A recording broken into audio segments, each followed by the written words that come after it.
as far as events go, I think throughout the year, we've talked a lot about measurement and how do you get it? You have an interesting take on this idea that pipeline impact is the thing that you think is the goal. Can you tell me what you mean by that? All right. So this is such a big topic, and it's this idea. Everyone says ROI, ROE, right? You know, return on investment, return on experience. And I hear the conversation. Everybody wants it. Everybody wants quantitative data to be able to say, yes, this is worthwhile, or no, this is not. I think events, trade shows, conferences are far more elastic than just, yes, we got ROI, we spent $180,000, we made $1 million. That is something that you should know, but I think they're far more elastic. And I'll go into what I think. So I think if you're running a full event marketing program, gotta remember, everyone's program is different. Everyone's industry is different. The sales cycles are different. The customers are different. There's so many variables that go into it. So you have to take what I'm saying, and then you have to be able to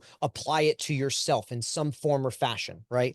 But I think when you think about trade shows, when you think about events, this is essentially the impact that is going to be made is net new deals. Of course, everybody wants brand new deals. They want someone to walk up on a show floor or come to an event that doesn't know them and say, and write business for them, right? Come in, enter the pipeline, get a contract. In 30 days. Yep. In 3 days. Yes. Deal acceleration, right? Do you have deals in your current pipeline that there's a touch point at an event, and that touch point is part of the reason that it accelerates a good experience, a good conversation, clarifying something for them. 2 is deal tagging, right? I think people should be able to tag all deals that have a touch point at any event. And what I mean by that is it doesn't mean it needs to be the lead source. The lead source is meant to be where it originally came from, which I can go on about the idea that that is super complicated to do, especially the bigger company that you get.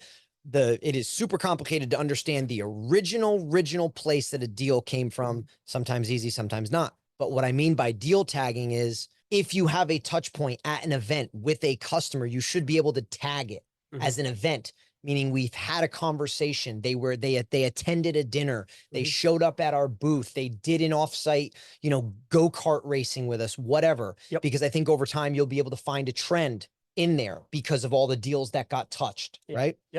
Customer resurgence. I mean, how many times are you at an event where you meet with a current customer, they're spending 10 grand, 3 grand, 40 grand, whatever the number is.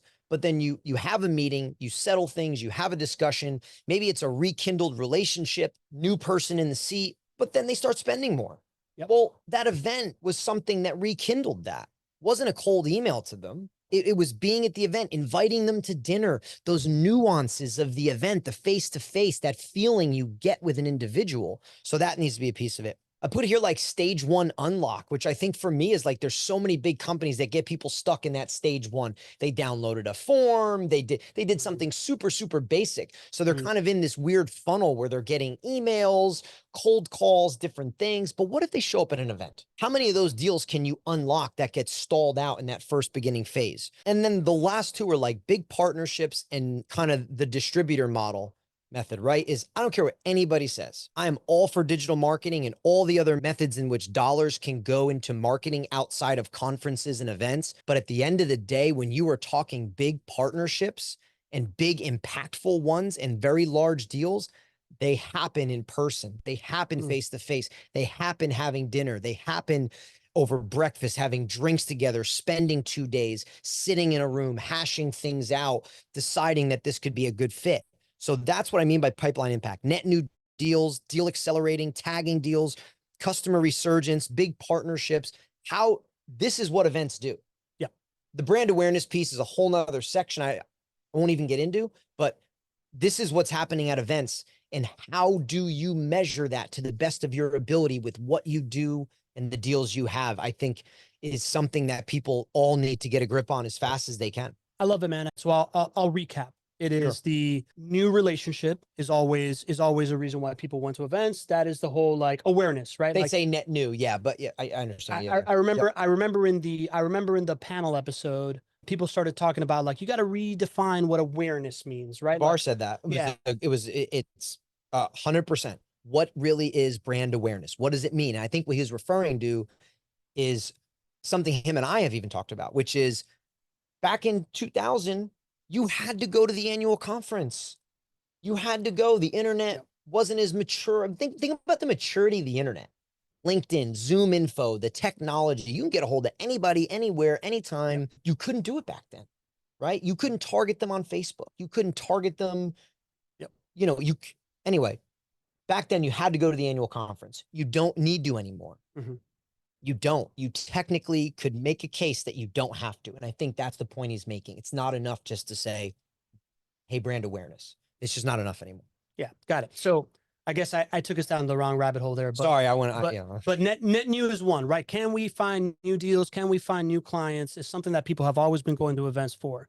On top of that, there's been a giant shift in the customer. There was like a paradigm of like, you need to have 6 touch points with a client with a prospect before they become a client. That's increased exponentially. It's gone from 6 to 20 something. Yes. And you're saying that there needs to be a tagging for touch points at events. Yes. So that you can start counting those touch points, right? It might be a marketing thing. It might be a Facebook ad, but at an event, I think you can touch them a couple of times. Events are the escalator, my friend. And they accelerate faster than that email, that call. Correct. So maybe like when we're looking at this deal tagging, maybe when we're looking at touch points, not all touch points are created equal. Maybe I drive past a billboard one day, that counts for X, but if I see you at an event and I spend this much time with you, that should be factored a different way. So like tagging kind of like those touch points, then deal acceleration. So people that knew you, that were in the pipeline, that had awareness, but now they move on to the next phase of their buying journey. I think maybe it's a stalled proposal. I mean, how many proposals do big companies have out there that aren't getting signed? But they end up at the event, they come through, they answer a question that maybe there was a disconnect on. There's so much that happens at these events. There's so much granular detail that it's the reason why subjectively people are like, events are great. You know what I mean? That is a piece of the reason, because there's so much real good stuff that's happening. This is a proposal I have on my desk. It's an initiative I want to do, but for whatever reason, I'm not convinced. And then I see how well you pull this thing off. And I'm like, oh, you guys are good. It's the look, touch, feel. Now I believe it. I can move forward, right? Then there's customer resurgence. This is I forgot how much I love these folks, right? I'm already a client. I might be a low-level client, but I might be ready to like up my engagement with you, go the bigger package. They didn't realize you have new services, new different things, forgot how much they love you. And then there's finally the last two, which is big partnerships, distribution. Activating your partnership. When you go at things together, you know, webinars is one way, but like if you're doing something in person, again, it's an accelerator. And then channel management to me is like the whole like distribution thing. If you are somebody that sells through channels, to have your buyer, your channel partner, and the other person in the same room is super, super powerful. I love that, man.